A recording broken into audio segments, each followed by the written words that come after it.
My name is Robert Calloway, and I am 73 years old.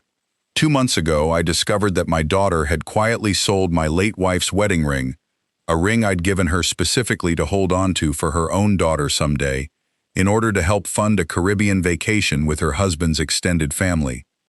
I didn't find out from her directly. I found out because I happened to visit an antique jewelry shop downtown looking for a birthday gift for my sister, and recognized the ring sitting in the display case, the same distinctive sapphire setting I'd spent 3 months' salary on in 1974.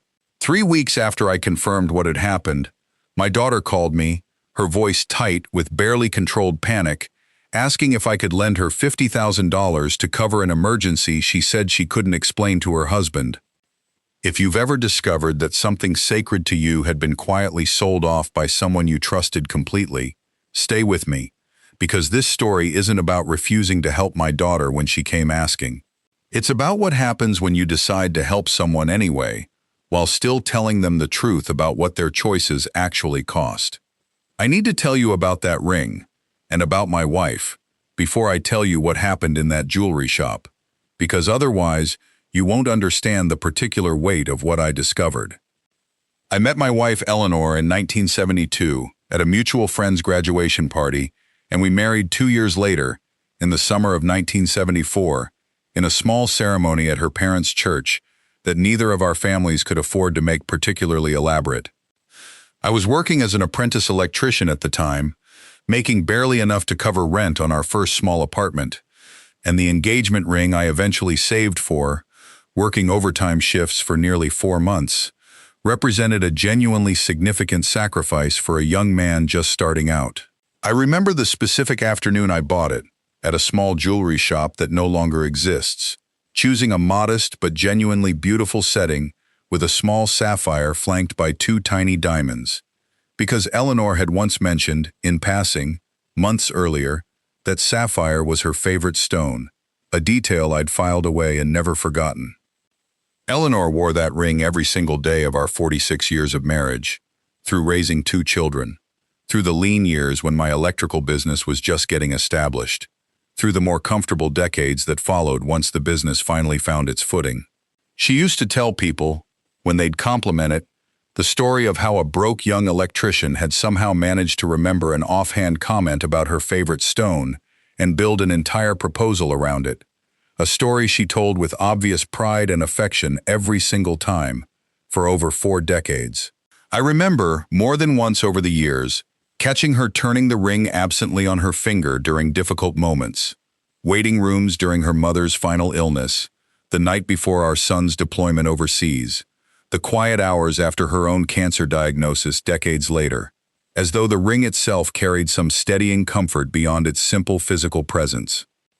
Eleanor passed 3 years ago, lung cancer that we caught later than we should have, a fight that lasted just under a year and that ended, mercifully quickly toward the end, in our own bedroom, with our daughter and son both present, holding her hands as she went. I remember, in those final days, that she never once removed the ring, even as her hands grew thin and the band began slipping loose enough that we eventually had to secure it gently with a small piece of tape to keep it from sliding off entirely, a detail that felt, at the time, like both a practical necessity and a quiet symbol of how completely that ring had become part of who she was. In the weeks following her funeral, working through the difficult mechanical process of sorting her belongings, I made a deliberate decision about that ring. I called my daughter Jessica into the room where I'd laid out Eleanor's jewelry, and I gave her the ring directly, explaining exactly what it meant, exactly the story behind it, and exactly what I hoped it might someday become. A ring for her own daughter, my granddaughter Chloe, who was 12 at the time, to receive when she reached an age where the story and the weight of it would mean something to her. "I want this to stay in the family, Jessica," I told her that day, both of us crying in that quiet room still filled with Eleanor's presence. "Someday, when Chloe's older, when she's getting married herself, or just old enough to understand what this ring represents, I want you to give it to her and tell her the story about her grandmother and a young electrician who remembered one small comment about a favorite stone. Can you promise me you'll hold on to it for that?" Jessica promised, tearfully, sincerely, in a moment that felt, at the time, like exactly the right way to honor both Eleanor's memory and the future our family still had ahead of it. Jessica is 44 now, married to her husband Derek, for 16 years, with 2 children, my grandchildren Chloe, now 15, and Ethan, 11. Derek works in commercial real estate, a career that has provided them a genuinely comfortable life, including a beautiful home in a desirable suburb and a lifestyle that, from the outside, always appeared financially secure and stable. I want to be fair to Jessica here, because it would be easy to paint her simply as callous or dishonest, and that isn't the complete picture of who she actually is. She's been, in most respects, a devoted daughter to me since Eleanor's passing, checking in regularly, including me thoughtfully in family gatherings and holidays, managing the particular emotional labor of helping an aging, widowed father navigate grief with genuine care and attention. What I've learned, though, in the 2 months since I discovered what happened to that ring, is that Jessica and Derek have been managing a considerably more precarious financial situation than any of us in the extended family understood. A situation that apparently began worsening significantly over the past 2 years, driven by some overly aggressive real estate investments Derek had made that hadn't performed the way he'd projected. About 4 months ago, Derek's extended family began planning a large group vacation to the Caribbean, a trip involving his parents, his 2 siblings and their families, and Jessica's family, roughly 15 people total, staying at a resort property that Derek's father had specifically chosen, apparently without much sensitivity to the fact that not everyone in the extended family could necessarily afford the considerable cost as easily as he could. Jessica mentioned this trip to me in passing during one of our regular phone calls, expressing what sounded, at the time, like genuine excitement about the family bonding opportunity it represented, particularly for the cousins to spend extended time together. What I didn't know, and what Jessica apparently decided not to tell me or anyone else in our immediate family, was that she and Derek were genuinely struggling to afford their portion of that trip's costs, given the broader financial pressure Derek's real estate investments had placed on their household budget. Rather than simply declining the trip, or having an honest conversation with Derek's family about their financial constraints, Jessica made the decision, apparently over the course of several difficult weeks, to quietly sell Eleanor's ring to a jewelry buyer downtown, generating roughly $11,000 that covered their share of the trip's costs, along with some additional spending money for the excursions Derek's family had planned. I discovered this by pure, unplanned coincidence. About 2 months ago, shopping for a birthday gift for my sister, I stopped into an antique and estate jewelry shop I'd never previously visited, drawn in simply by an interesting piece displayed in the front window.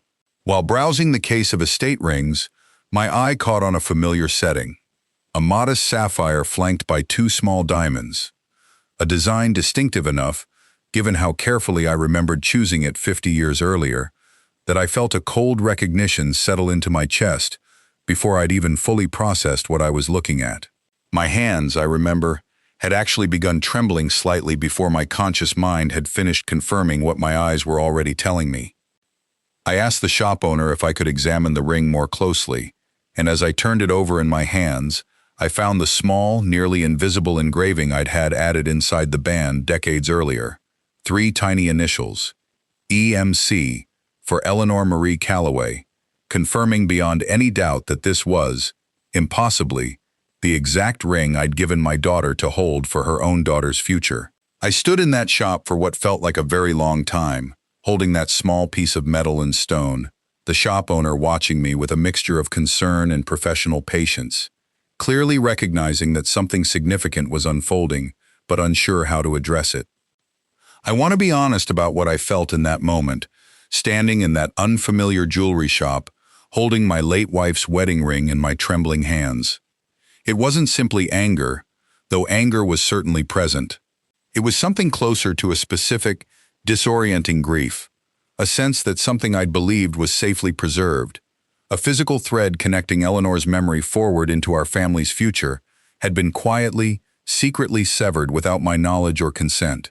I thought, standing there, about that afternoon 3 years earlier when I'd placed this exact ring into Jessica's hands, about the promise she'd made through her own tears, and I felt something in my chest that I can only describe as a very particular, very personal form of betrayal. The shop owner, sensing my obvious distress, was kind enough to share the transaction details from his records, confirming that Jessica had sold the ring roughly 6 weeks earlier, and providing documentation of the sale that I would, in the following days, use to formally repurchase the ring at a price considerably higher than what Jessica had originally received for it, given the shop's markup and the piece's genuine appraised value. I didn't confront Jessica immediately. I spent nearly a week sitting with the discovery, trying to understand my own feelings clearly before deciding how to approach the conversation, wanting to respond from a place of honest clarity rather than raw, unprocessed hurt. I thought about Eleanor, about what she would have wanted from this moment, and I found myself genuinely uncertain, torn between a fierce protectiveness over her memory and an awareness that Jessica, whatever had led her to this decision, was clearly navigating some difficulty she hadn't felt able to share with me directly. I finally called Jessica about a week after my discovery and asked if she'd come over for dinner, just the two of us. She arrived, seemingly unaware of what was coming, and we made it through most of the meal in ordinary conversation before I finally set the ring, now safely repurchased and back in my possession, on the table between us. Jessica went completely pale, her fork frozen halfway to her mouth. "Dad," she said, her voice barely above a whisper, "I can explain." "I'd like you to," I said, keeping my own voice as level as I could manage, though I could hear the strain underneath it. Over the following hour, Jessica told me the full story, through considerable tears, the mounting financial pressure from Derek's real estate investments, the specific stress of trying to afford their portion of his family's Caribbean trip without revealing to Derek's parents and siblings just how precarious their finances had actually become, the particular shame and desperation that had led her, on what she described as one of the worst nights of her adult life, to quietly research where she might sell the ring without anyone in the family finding out. "I told myself I'd buy it back eventually," she said, crying now in a way that felt genuinely, uncomfortably honest rather than performed. "I told myself it was temporary, that I'd find a way to get it back before Chloe was old enough to actually receive it, that no one would ever need to know. I know that sounds insane, saying it out loud now, but in the moment, it felt like the only option I had that didn't involve admitting to Derek's entire family how badly we were actually struggling.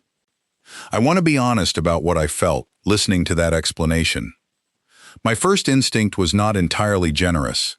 Part of me wanted to focus purely on the broken promise, on the specific violation of trust involved in secretly selling something I'd explicitly asked her to protect for her own daughter's future. But I also heard, underneath the explanation, a genuine desperation that spoke to problems considerably larger than a single vacation, problems Jessica had apparently been carrying alone, unwilling or unable to ask for help before things reached a breaking point. "Jessica," I said, "I need you to understand how deeply this hurt me, independent of anything else going on in your life right now. That ring wasn't just an object. It was one of the last physical threads connecting your mother forward into our family's future, into Chloe's future specifically. I trusted you with something enormously important, and you made a unilateral decision to sell it without ever once calling me, even to say you were struggling, even to ask if there was another way through whatever financial pressure you were facing." "You're right," she said. "I should have called you. I was ashamed, Dad. Ashamed that Derek and I had let our finances get this bad. Ashamed that I couldn't figure out a better solution. Ashamed enough that selling the ring somehow felt easier than admitting the truth to you or to anyone else in the family."